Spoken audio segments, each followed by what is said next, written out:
So normally that battery will be sitting in that tray there. Obviously I've got my battery attached at the moment because the other one didn't turn up quick enough. So your van runs on 12 volt systems, if you're aware of or not.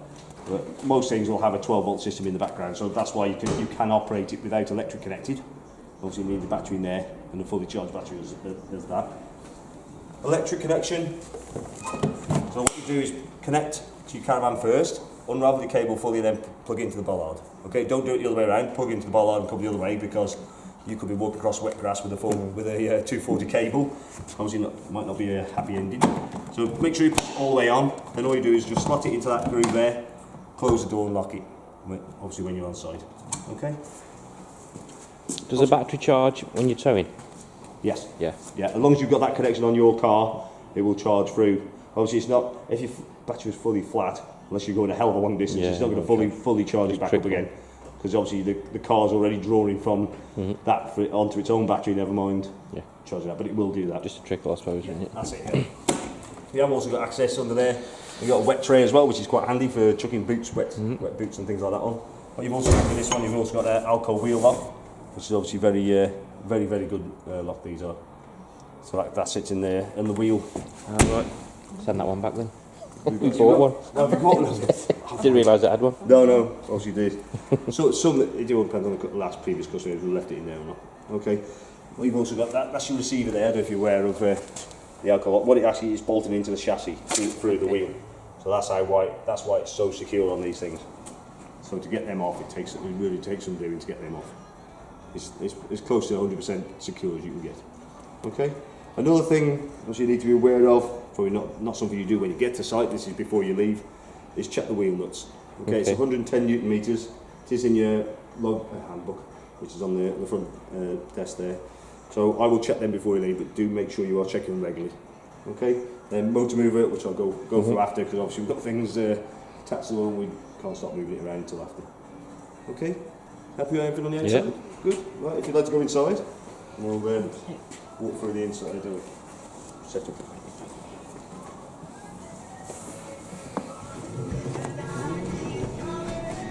Right. So as you come in, you see just by the door here is your control panel. So you've got a master switch which switches your 12 volt systems on. Obviously you can hear everything running. If I switch the master switch off, that's all the 12 volt systems off. Okay. So when you first come into your van, master switch on. None of these should be on. Okay. So you can see in the centre there, that's showing the voltage of your battery at the moment. Obviously my battery. So if you want to, you can switch the master switch lights on. So obviously each light is still individually switched, I should say. Awning light, you can obviously do this by the door. Water pump, don't switch the water pump on straight away. I'll show you that now. So once you get in, you need to switch, or you need to prime your water system. If you switch that water pump on straight away, you've obviously got your Acroll and your pump all connected outside. If you switch the water pump on, and you can see where that tap is. Yeah. I'll just slow light up. So if you can see where that can go, you definitely don't want any of these open when you switch that water pump switch on. So make sure all your taps are closed, so bathroom included. And if you have a look down here, there's your drain for your boiler. So this switch here, that drains your boiler down. If that's been left open, all that will happen is all that water in that Acroll will just come straight into the van, then straight back out again onto the ground for that hole there. So that needs to be closed as well. So just check that. Okay, so next thing you need to do, I have primed this so you're not going to see a lot of air coming out. Pump switch on. Start on the cold side. Get the air out of the system. So you're just purging the air, so you just get air coming out for a little bit, splutter, like that. Okay, then once you've got a solid stream on that side, turn it across the hot side then. What that's going to do is fill your boiler. If your boiler is empty, you've drained it, you need to fill it. So start up on the hot side then. That will probably take at least a couple of minutes for that to get the air out, because what it's actually doing is, obviously that boiler is 10 litre capacity. If it's empty, it's 10 litres of air that's got to come out through that tap before it fills. Okay. Once you've done that, do the same with each tap. Get all the air out of the system. Okay. So once you've done that, then you can roll back up again. Yeah, it's probably. Well, you probably have. Obviously it's a 10 litre tank. So your boiler's 10 litres, then it's probably another 10 litres. So you probably half emptied it. So if you wanted, you could always go and top it back up again. Okay. So once we've done that, then we can heat the water then. Okay, so down here, so you've got the options of electric, so which is this here. It says water heater on electric. Look, so that is very important on that one. That if you've got no water in that boiler, that is switched off. Okay. If there's no water in that boiler, it's like boiling the kettle. Dry. Yeah, so you're going to be in trouble. So when you're leaving site, so when you're finished, you're going home, make sure you switch that off before you pull the electric out. When you pull the electric out, that shuts off any power to it anyway. But it's the risk of when you get to the next site and you plug the electric in, that's still switched on. It's obviously going to power up the element. Okay. So I'll leave that switched off now. It says, I'm going to switch it back on. Oh, slippers are giving up again. Elastic on these are terrible. Right. Okay. Right. So that's water heating on electric. What you've also got is heating on gas. So if you haven't got any electric or you just prefer heating on gas, you can do. So to turn that on, turn the outer ring, you'll see a green light inside the switch. Okay. So that's powered up now. It will automatically light the gas on the boiler. If it fails, you'll see a red light. Okay, so alongside that you'll see a red light. Reasons for failure, so what you want to do is, if it goes to red, turn it off. Have a look, check the things like you have turned your gas on. You have got gas. You have taken the cover off, so the cover that's on that vent outside there, if that's not taken off, it will just shut down. Okay, and then the other reason may be just air in the system. So switch it back on again, and hopefully it will light. You hear it clicking then. If it's got air in the system, it may take 2 or 3 times, so it'll fail again. Turn it off, turn it back on again. So that's just trying to purge the air out of the system on the gas. Okay. And this is the temperature for the water, is it? So on the electric side of it, you're just thermostatically controlled to 70, so there's no variable on that. But on the gas you have, so you've got a variability of down to 30, up to 70. Okay? Yeah. Right, Okay. happy with that bit? Yeah. Good. So the next thing we've got is heating. So you fire that side of it, that can operate on electric or gas at the same time. Not at the same time, obviously the same as your boiler. So what you've got here is your isolator switch for your heater. There's no risk if you've left that switched on, because all it is heating an element, warming element. So you switch that on. This is again electric, and this control also. So you've got options of 500, 1000 or 2000 watts. You see there's a green light inside that. Yeah. That's just to say we've got the energy. So if I switch that off, you can see there's no green light in there now. So even though you've selected 2000, you won't be working anything. So the isolator switch needs to be on. Okay. Thermostat control is the centre. So 9 next to the green light, that's the highest setting, or 1 being the lowest setting. Okay. What that is doing is heating an element up beyond that fire, or you can operate on gas. So this is the gas side of it. To operate the gas, so this is your obviously control there, and that's the igniter. Press and hold that down, and then you just fire it up by pressing that button. If you haven't fired it up on gas for a while, it might take a lot longer than that to fire it up. And if you, I don't know if you can see down there, down that window there, at a certain angle, you should be able to see a flame. You probably look at that kind of angle. So, see it? Yeah. Yeah. So control for that obviously is this. So that's your thermostat control again. So the thin end is the pointer end. So that being a 10, or that being a 1, or all the way around to 0. That's off. Okay. Okay. What we've also got is a fan. So if you see dotted around the van, there's little vents. There's one at the front, one there. There should be one in the bathroom. So when you're using the heating, always have the fan running. So you can either have it on thermostat control that side, sensors off, or manual. So manual, you can change the speed when you feel like it.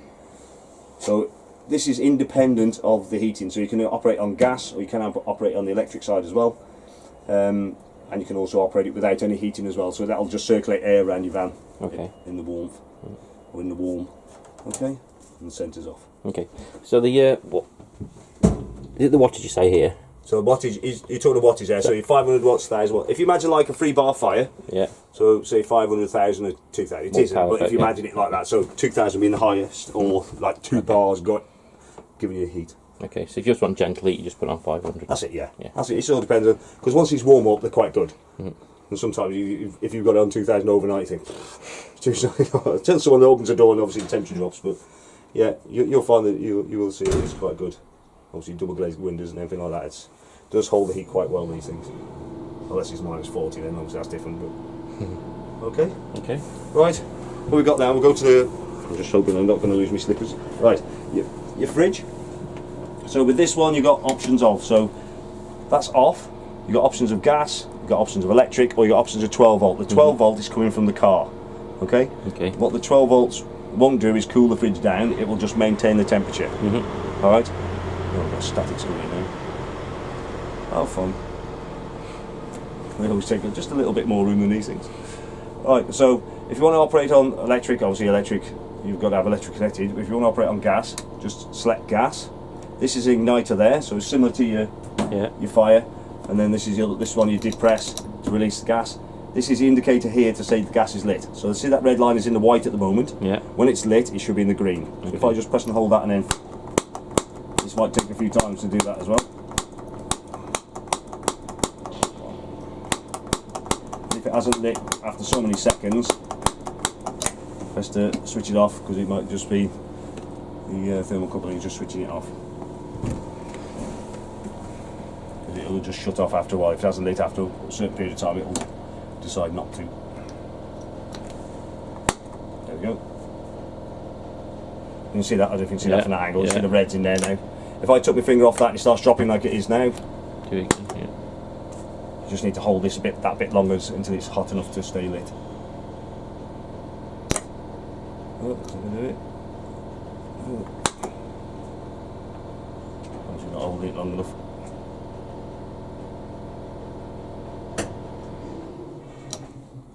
There we go. Okay. Yeah. That's always a bit of a faff when you're trying to like this, especially with a clunky button. Gas is more efficient. Obviously, these were designed as a gas fridge originally.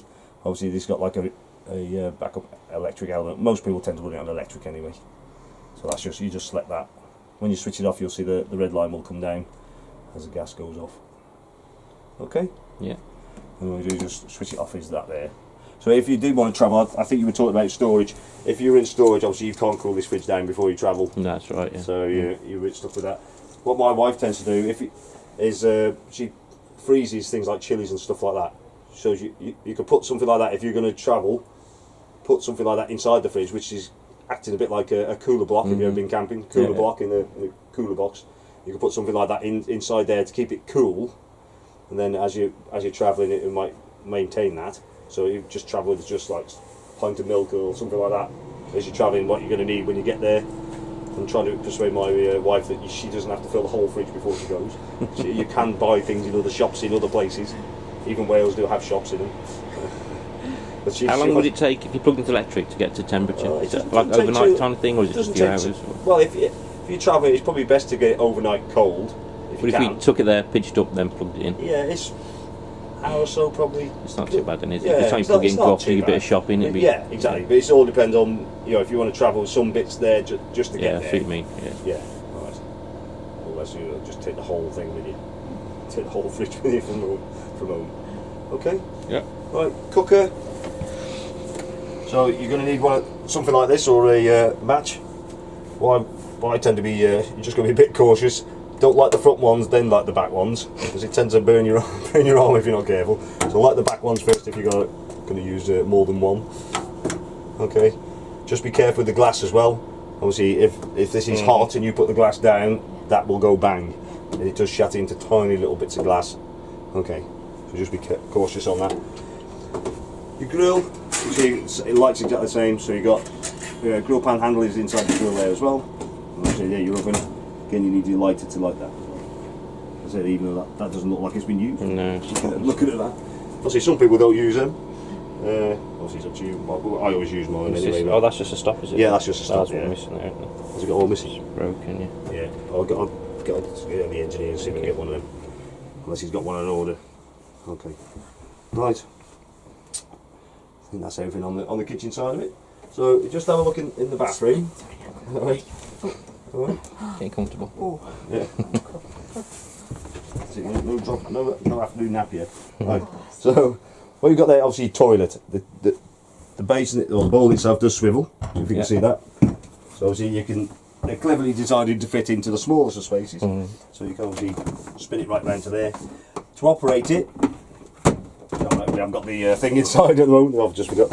So you've got the lever here. So when that's in there, the lever obviously opens the flap on the waste cassette. I won't flush it now because it'll just end up with the water everywhere. So you just press and hold that, and that flushes it. Okay. Once you've used it, you can close it. Oops, excuse me. That there is that's the indicator light there. So when you see a red light behind it, That means your waste tank's full. Not that you can't see by looking down that hole anyway. So what does that leave at the side for? Yeah, that's to open the flap on the toilet. So you set it in, then you have to open it. Yeah. Then you can leave it open, or do you have to? No, I would shut it afterwards. Shut it after you Yeah, finish. yeah. Okay. Always best to shut it afterwards. The smell might come through if you. No, you don't want that. Okay. Yeah. Obviously, access to the bed or under the bed even. So you got that's a decent lift on this. That is your control box for your motor mover. Oh, that one there. Okay. Yeah. Okay. I'll show you that after. Right. So microwave. I'll say very straightforward one. Standard, yeah. Yeah, which is really good. But what I wouldn't do is travel with that in. If that drops onto that, these are hollow. That will go near enough straight through it. And if you see quite a few vans, it might be on sale out there. They might have a glass plate chopping board here. Cover it up. Because that's what customers do. They glue that over the top of it to hide. Even though it looks alright, it's still usable. It's just these are not exactly cheap to replace. So what I'll do, I'll just pop that there for now. Okay. Okay, it's just my wife tends to put it in the bowl with a tea towel wrapped around it just to stop it rattling about. Okay, and that's not your van making that noise. That's a compressor at the back of the shed. It makes a bit of a rattle. Okay, radio. Let's say it's reasonably standard. Well, Yeah, straightforward. Yeah. Let's say standard car radio, but car radios are getting a bit more complicated now, aren't they? But so the on-off button is the tiniest button you can see. Right, no, that one there. Oh, right. Okay. And you've obviously got your volume button, your search left and right. Okay. All right. Yeah. And then it's got a CD, obviously a CD player as well. Now we will come on to Brexit. Obviously I've got a signal. I'm just trying to think now where the TV area is on this one. That's the side. Yeah. Sorry? Oh, there it is, yeah. So what you've got there is a directional aerial.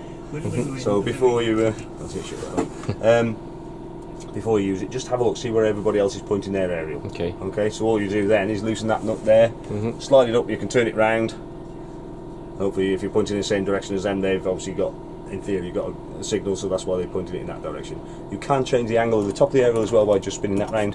That'll tip it from flat to horizontal, Right, okay. horizontal to vertical even. And you've also got is a TV signal there, or booster. Obviously, it all depends on where you are. If you're in the mid depths of Wales, then you may not get a signal anyway. But some sites have their own booster aerials on site as well. Okay. Okay. Right, at the front there, what you've got there, that's your manual. Okay, so that's quite a good read, unless if you're struggling to get to sleep at night, it might be even better read. Right. Okay, well, the reason why I've got on that page as well is you can see the torque setting. Right. Okay. So there's 110 Newton meters for the alloy wheels. Okay.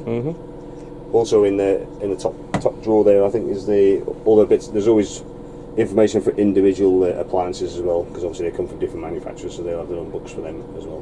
But you should that's the best one, because that gives you all the basic information you need to be able to operate your caravan. Okay. All right. Okay with that? Yeah. Good. Right. What we've got here, just a test to see if you've been listening or not. So all it is just confirmation that I've explained